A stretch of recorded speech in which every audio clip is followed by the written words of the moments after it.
This video will contain spoilers. Duh. The strongest creature versus the future king of the pirates. A gigantic dragon with powers beyond comprehension versus a literal god that can shape the world in whatever way he pleases. A clash of hockey on the absolutely highest level. All spiced up with some of the best fighting choreography in the entire story. What's up? I'm Anu, and as you might have deduced by successfully reading the title of this video, good job, I personally believe that the epic battle between Kaido and Luffy is about to become the best 1v1 battle in the entire story. Yes, better than Luffy's tragic brawl with Usopp, better than his incredible takedown of Doflamingo and Crocodile, and yes, I'm gonna say it, even better than his manly and emotional duel with Katakuri that had been my previous favorite so far. Now, before I will tell you why I hold this radical idea, or completely reasonable idea, depending on what you yourself are probably thinking right now, I have to mention two caveats. One, while some of the things I'll talk about I find pretty subjectively good, like the development of Kaido's character throughout the story and the general setup for how the fight played out, other things are much more based on my personal taste for what makes the best battle in what I also think is the best manga, period. And the second thing is that we obviously don't quite know yet how certain things will play out, or I don't know, maybe you know, depending when you're watching this video, but I don't right now, so yeah. I really doubt that this will be the case, but the end of this fight might be really bad, or Kaido might not have gotten the flashback that he clearly deserves. Okay, but now with all that boring pre-talk out of the way, what makes this clash more impactful than Will Smith's hand during the Oscars?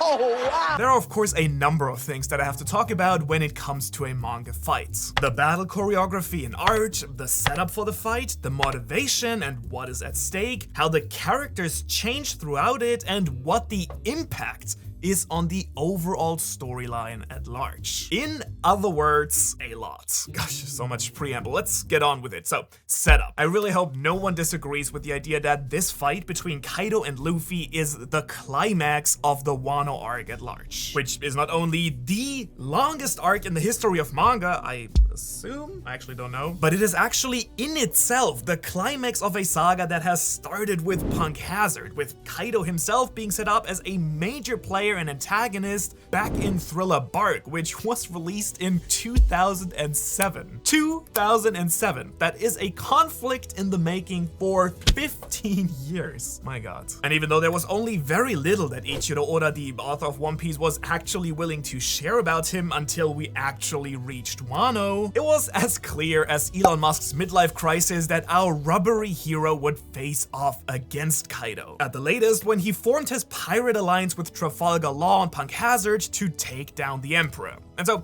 when we actually make it to Wano, Kaido has been set up to be this invincible monster that not only is indestructible in battle, but also one of the politically most influential players in the entire One Piece world. Here's just a few things. He deals weapons with the government, builds an army of artificial devil fruit users that he, by the way, produces himself across multiple islands throughout the New World, and he rules over an entire country that is home to arguably the most powerful group of people in the entire story. Not only that, but he is also a former member of the infamous Rocks Pirates that needed the Pirate King Goldie Roger and the hero of the Marines, Monkey D. Garb, to work together to defeat. All of that side by side with the likes of Whitebeard, Big Mom, and Shiki, and he is still to this day trying to find the One Piece himself. In other words, when Luffy finally arrives at the shores of Wano, I think it's pretty fair to say that in the big picture of things, Kaido is arguably his biggest rival to becoming king of the pirates. Alright, so after seeing Kaido's dragon form and all the misery that he brings to the people of this country, Luffy, who just successfully upgraded his observation haki to pro and defeated the most powerful member of Big Mom's pirate crew, of course has to go and directly face this man off. Only to get completely hammered into the ground by a Kaido that, and this is true, is is also completely hammered at this point. Now, Luffy has been defeated by major villains in the story before, like by Crocodile in Alabasta or Moria, and so it's a pretty common thing actually, showing us how Luffy overcomes his own weaknesses and takes down bigger opponents. However, nonetheless, I would argue that the gap between Luffy and Kaido at the beginning of Wano is far more gaping than the one that Crocodile left him. In other words, Luffy will have to grow immensely to even stand a chance at that point, which of course, as we now know, luckily he does. First of all, he learns Ryo, grinding trade points and finally unlocking armament haki on a completely new level. Kaido, meanwhile, has formed an alliance with Big Mom, another Yonko, but you know, no biggie. And after raising Onigashima itself out of the ground, a way better time bomb than the birdcage, I think, by the way, the entire capital is at risk of being crushed under a surprisingly aesthetic-looking giant skull. In other words, we suddenly have ended up with the highest possible stakes for any 1v1 battle Luffy has ever had, except Marineford with Ace's life on the line, of course. But then again, the war was not exactly the classic Luffy versus the villain arc in the first place, so it doesn't really count here. These bloody stakes are, for me, absolutely awesome. With the Scabbards, Yamato, and all the other Supernova having failed to deal any major damage to this gigantic blue dragon, Luffy is the last man standing who has any hope of actually defeating him and somehow win this war for the Alliance. At this point, the main motivation for Luffy sailing to Onigashima to take down Kaido is twofold: freeing Wano from his tyranny, while at the same time taking out his biggest rival and gatekeeper to reaching Laugh Tale. Or, from a storytelling perspective, legitimizing Luffy as one of the emperors and playing on the highest possible power level in the story in preparation for other big shots like Akainu or Blackbeard. And since you already know what's gonna happen, no need to really follow the line of events properly here, because there's actually another motivation added to the mix as well. Now, as it looks like to me, Kaido was actively trying to bring about the return of Joy Boy and change the world. As I explain in more detail in his character analysis right here, it will be Luffy's job to free Kaido from this self-induced state of suffering where he feels like he's the only one who can change anything and so has to do it, even if there's collateral damage and he has to play the villain. Once again, mixing his fights with Katakuri, Crocodile, and Dofi, it's all about Luffy not only freeing the country and the princess,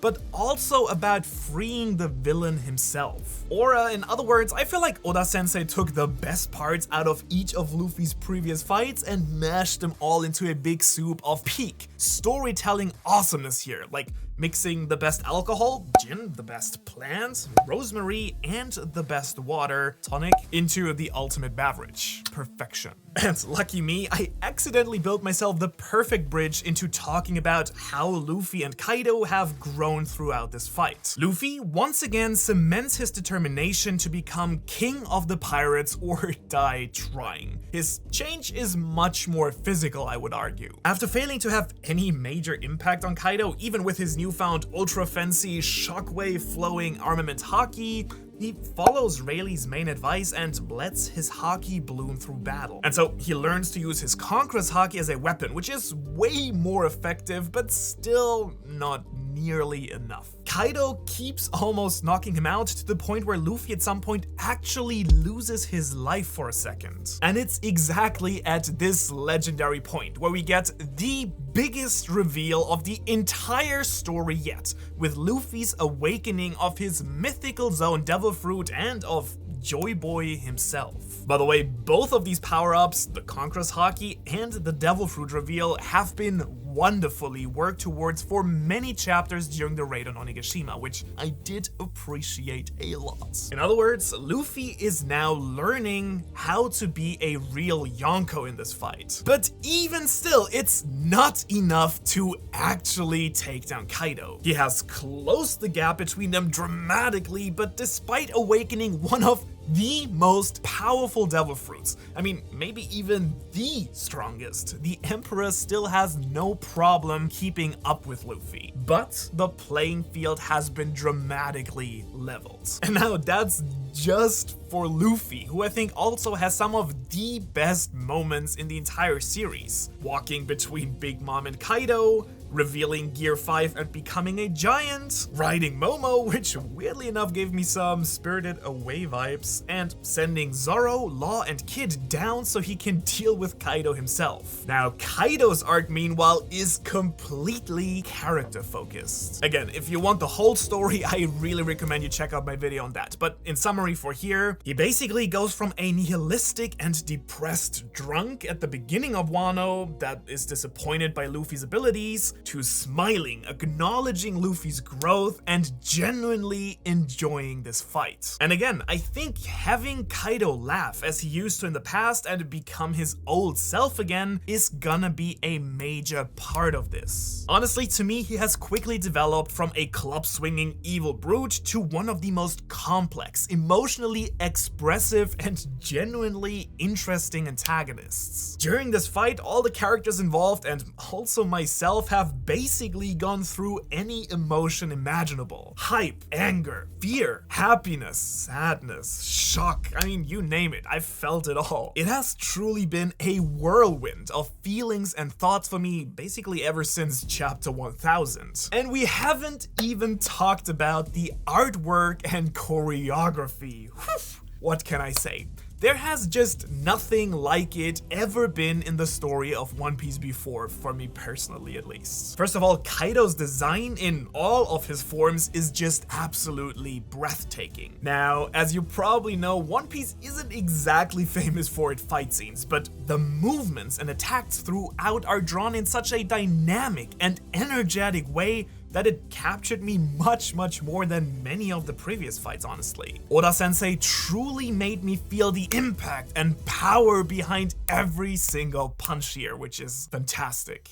There is a wonderful balance between dialogue and action, between humor and seriousness, and most importantly, between giving us a new perspective on the fight here and then, and letting things play out for a while. Honestly, really just a true masterpiece of storytelling and fighting choreography that has made me fall in love and relish in the greatness of the story more than ever. And I think it will be tough to top in the future, really. And now, if you truly want to take all of this to the next level and understand the depth and genius of Kaido's character here, you really shouldn't skip this video that I talked to you about earlier.